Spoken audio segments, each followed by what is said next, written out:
I know. I know. I need to take a breath and slow down. I've been so really invigorated this week by seeing God's power coming through a little lamb. That is personally encouraging to me because of my weakness. And you all know about my weakness. I know about your weakness. I get discouraged in this world, upset, impatient, even angry. Yes, ladies and gentlemen, I sometimes become angry at, well, for one thing, the apparently leisurely pace of God in bringing these things forth. But that is all part of my weakness, isn't it? And when I'm weak, then I am powerful because of His power operating in me. We're coming to the place of having no confidence in the flesh. So we'll slow down just a little bit, but I have no doubt that I will forget all of this and speed up in the excitement of understand. Did you realize what we're doing here? We are understanding the book of Revelation. They said it couldn't be done. They said it was not intended to be done. And yet, here are you and I. And we, being unwise, weak, ignoble, and stupid, yet are believing God. And we're taking Him at His word. And this is a delight, isn't it? So we see that everything is, the scroll is handed to a lambkin, but everything comes to be in the hand of messengers, of angels. So how can it be? It's because that the angels and the messengers are delegated authority. Delegated authority. Now, it is true that the lambkin is alone in the breaking of the seals because no one else is worthy. So there's no participation from any other beings associated with Christ. But when we see the inflictions that follow, then we see the delegated authority of the spirits, which are a vital part of the lambkin. This is all about delegated authority. We know the word El is God, subjector, but we also have Eloah and Elohim. These are all forms of the word El. Eloah, speaking of Christ in the Old Testament, the Hebrew Scriptures, and Elohim being the plural, that is, two subjectors. Other spiritual beings, Elohim, it's a plural, other spiritual beings used by God. The root word in all of these words, all of these names, is El, God. You see, the sun comes out, so my whole lighting gets shut, because now I'm overexposed. Hang on. I got to fix this. This is bugging me. Don't go away.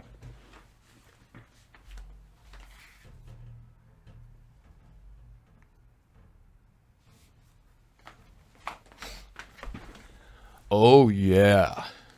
I got a subdued mood going on here. I got some ambiance that I've just created with that new lighting. So we have El, Eloah, Elohim. What's the common root of all those? Right, El. So it's God operating in all of them. So, but many expositors today, and again, I'm telling you, they all say the same thing. They see the seven spirits, and instead of taking that literally, instead of seeing the seven eyes, what John sees, and the literal explanation, these seven eyes are seven spirits, they just say that, well, that just speaks of the plurality of God's power, the fullness of His power and intelligence. All right, if this is true, then when we look at the 10-horned beast, which we're going to do in chapter 12, verse 3, and chapter 13, verse 1, it speaks of having 10 horns, which you perceived are the fullness. If you're going to take the common interpretation of the seven spirits, then you're going to have to say that the 10 horns mean, that just means the fullness of the power of the beast. And yet the 10 horns are plainly said to be 10 kings. Chapter 17, verse 12. These are literal kings. Literal kings. So likewise,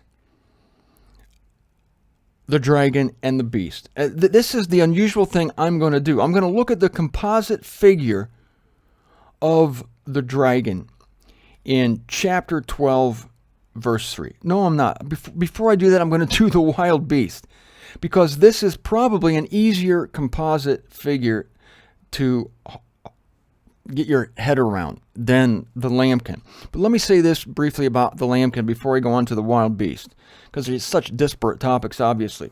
In his sacrifice, Christ was alone. Just like when he's getting this scroll, he's alone. And in his sacrifice on the cross, he was by himself. But now in the deliverance, he is joined within the deliverance by messengers, by angels. He's accompanied by them because they are his eyes and they are the horns of power. And again, when we see tomorrow, the last day of this week, we're going to get into the difference between horns and eyes. One speaks of power and one speaks of the actual delivering force that does the nitty-gritty, rubber to the road work on the earth. All right, so let's go to chapter 13, verse 1. We're going to see this about the wild beast, which is another composite figure. Revelation 13:1. And it was standing on the sand of the sea. And I perceived a wild beast ascending out of the sea, having 10 horns and 7 heads, and on its horns 10 diadems, and on its heads blasphemous names. So you see the similarity between the lambkin and the wild beast. I'm not going to draw too many similarities because there aren't very many, but this is the common similarity, is that it's a composite figure. It's a wild beast, but it's a weird one. It has 10 horns and 7 heads. 10 horns, 7 heads. The lambkin has 7 horns and 7 eyes, which are the 7 spirits of God. This tells you, first of all, that like the lamb, the beast is not literal. Listen to me now. The beast is not literal. The beast, John sees the beast in his vision, but it's a vision. So he sees a wild beast, but it is explained to him what it is. It's the world's confederacy. And as we're going to see, we might as well go to this now. The 10 horns are 10 kings. Let's go to 17:10. The unveiling, 17, verse 10. Let's go to 9. Here is the mind which has wisdom. The 7 heads are 7 mountains where the woman is sitting on them, and they are 7 kings. So the 7 heads are 7 kings. And it goes into detail about them. We're not there yet. And the 10 horns which you perceived are 10 kings. Verse 12. The 10 horns are 10 kings. So we have 2 sets of kings represented by 2 sets of horns. That's the literal part. And John does not see a literal baby lamb.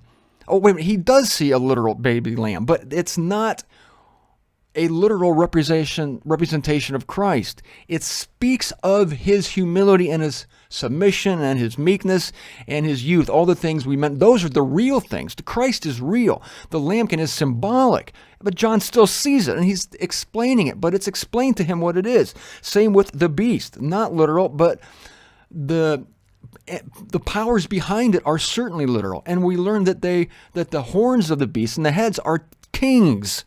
Those are literal kings that will literally be on this earth. Okay, so that's why the comparison is helpful here to the wild beast. And the dragon, same thing.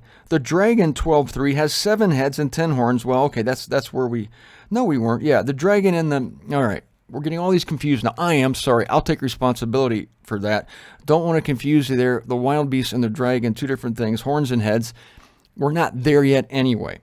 But you're looking at distinct powers. The dragon has 7 heads, and these are all distinct powers. So you can't just see the 7 spirits of Christ and say that this is just a way of saying that the fullness of the power. No, because you're not doing that with the 7 kings or the 10 kings. So why do it with the composite figure of the Lamb? All right, these are distinct powers. And the dragon having 7 heads and 10 horns and a tail. The dragon has a tail. John sees a tail. But there's not going to be a literal, this is not like Godzilla destroying Tokyo.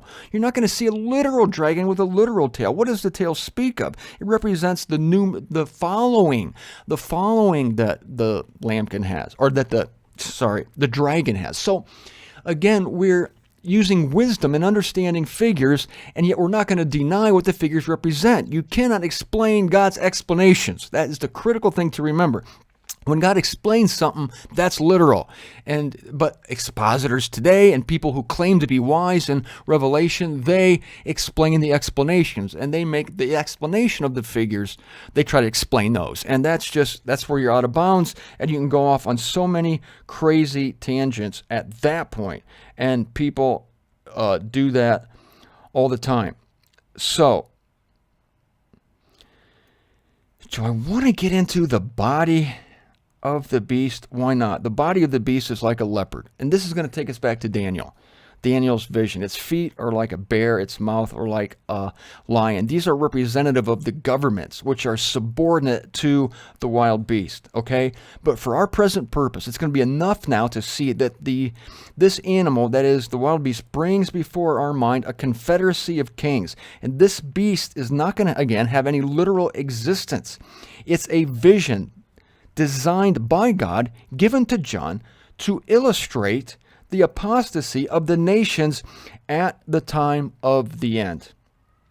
So, the important thing to take away here is that Christ receives, as the Lambkin, the scroll by himself. And when he was on the cross, he was there by himself. But now, don't get confused, because when you see these messengers destroying things, when we start to loosen the seals, as we're going to do in the next chapter, you're going to see things happening on the earth by messengers, angels, powerful spiritual beings. And you're going to ask yourself, where'd the Lambkin go? Where's the Lambkin? I need you to remember this, that they are delegated by the Lambkin. They are a part of the Lambkin. They're his eyes. They are his horns of power. They're part of him. He's accompanied by them, but they are his eyes. They are his horns. So never are we to disassociate the effecting of the judgments from the Lamb, even though we're seeing a different aspect. That's why I say you can't look at the judgments and divorce them from God's love. How can you say that? Well, because God is multifaceted. He's a judger, yes. His love is tough, yes. But he's always love. That's his prime characteristic. Likewise, these judgments are still coming from the Lambkin, because as we unroll this thing, we're going to see the 7 eyes in action. We're going to see the 7 horns in action. And you're going to be tempted to forget that they're the eyes and the horns of the Lambkin. The baby lamb is a composite figure just like the beast. So when you see, I'm going to apply it to the evil forces too. When you see the kings, and they look so wonderful and so powerful and so good, and when you see these kings, you can't divorce it from the wild beast. They come from the wild beast. They're energized by the wild beast. They draw their authority from the wild beast, and the wild beast from the dragon, the adversary himself. And so, but it's going to be so easy in the days of the end to see wonderful kings. We have such wonderful rulers. You cannot ever forget the source. Likewise, when you see things being broken and people being killed in the unveiling, never, ever divorce it from the baby lamb, whose intention always is to bring the earth back to itself and back to God. And the lamb itself serves its God, right? You can't look at the Lambkin and forget its source. Who handed the scroll to the lamb? God did. And where was he? On the throne. Not a literal throne. That's what John saw. It speaks of his power. So delegated authority, delegated. The messengers of destruction that we're about to see in chapter 6 do not act of their own authority. They come from the slain one, the one with blood, the one who shed his own blood for you. That's the one. And he himself does not speak of his own authority, but rather his authority comes from God. And what is God? God is spirit, and God is love.